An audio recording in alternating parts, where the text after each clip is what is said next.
স্বামী আর কয়েকটা দিন থেকে গেলেও হয় না? না বিলকিস, আমার যেতে হবে, কারণ অনেক কষ্টের পরে একটা চাকরি পেয়েছি। এই চাকরিটা যদি চলে যায় তাহলে আমি তোমাকে কি খাওয়াবো, আমাদের সংসার কি করে চলবে? ঠিক আছে, তুমি আমাকে বিদায় দাও, মন খারাপ করো না। আমি এই তো সামনে মাসে বেতন দিয়ে চলে আসি।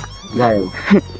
ও বিলকিস, আমার ওই পেপারসটা দোষে, ওই অফিসের কাগজটা দাও, অফিসের কাগজটা দাও। স্বামী তোমাকে আমার বিদায় দিতে ইচ্ছা হতেছে না। না বিলকিস, আমি এই তো আর কয়েকটা দিন আমি তো চলেই আসবো, তুমি কোনো চিন্তা করো না, ঠিক আছে?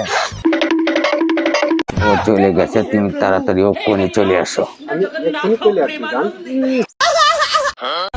তোমার স্বামী কখন চলে গেছে? এই তো কিছুক্ষণ হয়েছে চলে গেছে। উফ, আই লাভ ইউ বিলকিস। আর তুমি তো খালি মধু কামনা লেগে না না না, আমার বাবা বিদেশ থেকে আসলে আমার নতুন গুলশান ফ্ল্যাটটা তৈরি হলে তোমাকে আমি বিয়ে করে ওই ফ্ল্যাটে আমি নিয়ে চলে যাবো। দেখছি না না বয়সে এই কথা না, না, সত্যি। আইতে তো আমার বিয়ে আর কোনো প্রস্তাব দাও না, খালি মধু কামনা লেগে ঘুরো খালি। সত্যি বিলকিস, ওকে বিয়ে করে আমি নতুন বাড়িতে তুলে নিয়ে যাবো। বিলকিস, আমার ওই অফিসের কাগজটা তো এসব কি দেখছি আমি? ওই ডাকাতের বাচ্চা, বলো বাহ। এতদিন আমি শুনতাম মানুষের মুখে যে আমার বউ নাকি পার্কে গিয়ে বেড়ানোর সাথে কথা বলে, আজকে দেখলাম মানুষের কথাটা সত্যি গেল। তোমাকে আমি এত বিশ্বাস করতাম, এত ভালোবাসতাম, আর আমি চলে যেতে না যেতে তুমি আরেকজনকে ঘরে নিয়ে আসছো। ডাকাতের বাচ্চা ডাকাত, আমার ঘরে এসেছি ডাকাতি করতে, আমার বউর দিকে হাত বাড়াইছে। এই, তোর বাড়ি কই বল? বল তোর বাড়ি। আমাকে ফোন দিয়ে নিয়ে আইছে। বিলকিস ফোন দিয়ে নিয়ে আইছে? বিলকিস, কেউ আমি ছাড়বো না, ডাকাতের বাচ্চা ডাকাত। দাঁড়া, এক্ষুনি ফোন দিচ্ছি। ও সাহেব, আমার ঘরে একটা ডাকাত চলে এসেছে, আর তাকে আমি হাতে নাতে ধরছি, আপনার এক্ষুনি চলে আসুন। ওই ডাকাতের বাচ্চা, তুই আমার বউর দিকে হাত বাড়িয়েছিস। শোন, মরতে মরতে শোন একটা কথা। বিলকিস আমাকে ভালোবাসে, আমি বিলকিসকে ভালোবাসি। তুই ছিলে আমার পথের খাতা, তাই তোকে আমি সরিয়ে দিয়েছি। তুমি আমার বউ হয়ে আমাকে মারলে?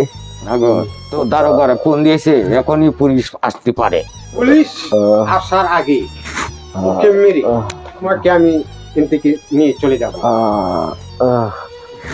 তোকে আমি ছাড়বো না, তোকে আমি ছাড়বো না। দারোগা সাহেব, আমি ওকে মারিনি, ও তার স্বামীকে মেরেছে। আমি নির্দোষ। তুমি এইসব কি বলছো? তুমি যা সত্যি তাই বলছি। এসব কি বলছো? তুমি না আমাকে ভালোবাসো? কিসের ভালোবাসা?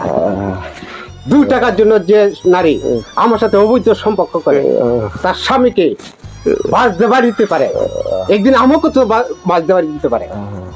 স্বামী, আমি ভুল করছি, আমাকে ক্ষমা করে দে। তোর কোনো কথা নাই, তুই আমার সংসারটা শেষ করে দিচ্ছিস, আমার ঘর থেকে তুই অবৈধ সম্পর্ক করছিস। যা এখান থেকে। দারোগা সাহেব, ওই দুটাকে নিয়ে যান আমার চোখের সামনে থেকে, চল নিয়ে যান। স্বামী রেখে অবৈধ কাজ করো, তোরা সারা জীবন জেলে পড়িয়ে মরবি। যা যা যা যা।